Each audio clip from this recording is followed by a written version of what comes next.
Hi, thanks for joining me on a topic very near to many of our hearts.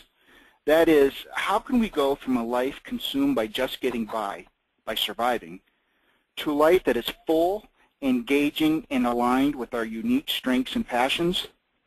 My name is Ron Swingle, and I'm the co-founder and president of a nonprofit in Colorado named the Retreat at Hidden Treasure. Our mission is to help people find and fulfill their life calling. In other words, helping you break out of merely surviving to a life that is geared towards you being in your sweet spot. I'd like to start by considering what we think of when we think of our sweet spot. What comes to mind? I think of people living at their full potential. For example, Michael Jordan in basketball, Jack Welch at GE, Oprah, Rick Warren, and the list goes on. But we don't have to be rich and famous to be living in our sweet spot. Take, for example, Carol, the cashier supervisor at our local grocery store. Carol moves around the store greeting customers endlessly, most by name, asking them if they found everything they're looking for, kind of in that loving, motherly voice. If you need help, ask Carol, and she gives you a big smile and proceeds immediately to find the item for you. Not tell you where to go to find it, she actually walks you to the item. Whenever I deal with Carol, I invariably walk away saying, she was made for that job. Carol is in her sweet spot. You probably run across some Carols in your day-to-day life.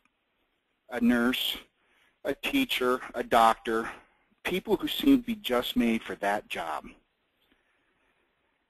Many of us deeply desire to find and walk in our sweet spots. Some of us might already be focused on that. Some of us may do it some of the time, but we're fragmented and can't seem to sustain it for very long. Others of us don't have a clue. We've either never really thought about it, or we've long given up that it is attainable. I am here to reassure you that it is possible to find and walk in your sweet spots. However, it takes a different approach in how we think about ourselves. It takes what I call breakthrough thinking to get ourselves into a position that things become more clear. So sit back and follow the roadmap I present to you about finding and fulfilling your life calling, your sweet spot. Most of you probably already observe that the entertainment industry and religion don't generally agree on anything. Politics, morals, how to live life, and so on are very controversial issues that take on different shapes based on your own paradigms. Needless to say, Hollywood and churches don't agree on much. But I was recently surprised to find one thing they agree on: the need for people to find and fulfill their life calling, purpose, mission, whatever you want to term it. Take a look at a recent issue of O Magazine. Note Oprah's title article, What's Your True Calling? And this fall, Rick Warren, pastor of Saddleback Church in Southern California, has launched a new campaign titled Decade of Destiny. Oprah and Rick are arguably two of the most influential people in our country, one from the entertainment industry, the other from a religious background. I'm here to say that I think this is a new trend developing in our country, the idea of people discovering and living in their sweet spots. But whenever I see a trend emerging, I always ask why. Why now? What situations are in play that this is the result of? I think the timing of this trend corresponds to the difficult situation our country is facing at this point in history. Failed politics, lost jobs, lost homes, and so on. I think we've all woken up to the fact that these things that we used to hold on to for security are no longer secure. I think deep down we all know that the time is now. Life is too short. We need to take matters into our own hands. Our happiness and fulfillment is not going to come from the outside. Now, I'd like to make a very clear distinction here. Our sweet spot is very different than our comfort zone. Most Americans are driven to make life as comfortable as possible. We work a lifetime at jobs that are abusive, not good fits for our skills, and offer a high degree of stress and uncertainty. Why? For many people, it's so they can retire in comfort after 50 years of pain. Does that make sense? Or we dig ourselves into deep and wide financial boxes that we can never get out. Why? So that we can offset those terrible jobs with some material pleasures that provide some degree of comfort along the way. Or we conform ourselves very unnaturally to people who tear us down rather than build us up. Why? So we can fit in. We can feel acceptance. If comfort is your goal, then living in your sweet spot is not. Our sweet spot, on the other hand, allows us to not only celebrate our uniqueness, but it is where we derive the most success and satisfaction in life. It's where we can make a contribution to something bigger than ourselves. It's where we become outward focused rather than inward. It's where we are valued by ourselves and others around us. Our sweet spot gives us maximum results for minimum energy, whereas our comfort zone is the reverse. We get minimal results for maximum energy. It takes a lot of energy to maintain comfort. C.S. Lewis once wrote, "If you look for truth, you may find comfort in the end. If you look for comfort, you will not get either comfort or truth, only soft soap and wishful thinking to begin and in the end, despair." Let's take a look at a few people who have discovered their sweet spots. Here's Mary. When she reached her 40th birthday, she thought she had everything she ever wanted.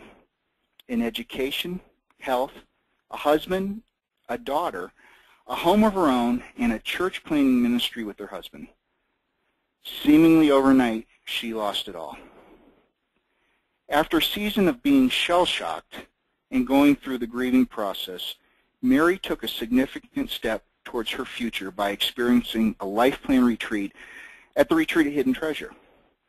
Here she began to see how all the puzzle pieces of her life to this point fit together and pointed her to her true sweet spot. Mary's sweet spot was using her strengths of speaking, writing, and educating to empower and equip women to overcome their own obstacles and fulfill their God-given destiny. It took Mary nearly 2 years, but she's totally turned things around. Here's some of her accomplishments. She's founded a nonprofit organization. She's published her own book. She's re-engaged in her former consulting career, and she's rebuilt the social and relational aspects of her life. Mary boldly took steps to change the trajectory of her life. By embracing and acting on what she learned about her own sweet spot, she's now in a position to thrive rather than just survive. Finding and fulfilling your life calling applies to married couples too. Unless we want to be married singles, married couples are a team. As such, they should be pursuing a team calling or mission. What will our contribution be as a couple? Take Ted and Barb, for example. They've been married 37 years. They desired a joint vision for the next season of their life. Like so many of us marrieds, they earnestly desired to have a joint vision, to do a mission together. Yes, they still wanted to maintain their own uniqueness, but they wanted to integrate their interests into a bigger picture. Deep down, many married people desire to do life together, but over the years, life gets in the way. Here's their future vision: to use their unique skills together and expand their field of influence via global medical missions. Ted's a doctor, Barb's an accomplished singer and musician. Their future vision is to go around the world as part of a medical mission team, Ted taking care of patients in third world countries, and Barb ministering to the local people by leading a music and choir ministry in their towns and villages.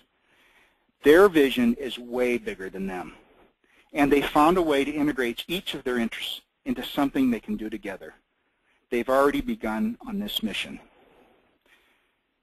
During their life plan process at the retreat, here's a few things they learned about themselves. they gained a new understanding of both his and her strengths and how they could tie that together to form their joint leverage. And they also began to address ways to disentangle from their adult children. So it's possible. It's really possible to find your sweet spot. Sam's done it. Mary's done it. Ted and Barb have done it. You can do it too. Let's take a moment and watch this short video. Do I stand up here? Anybody? To feel taller. No. Thank you for playing, Mr. Dalton. I stand upon my desk to remind myself that we must constantly look at things in a different way.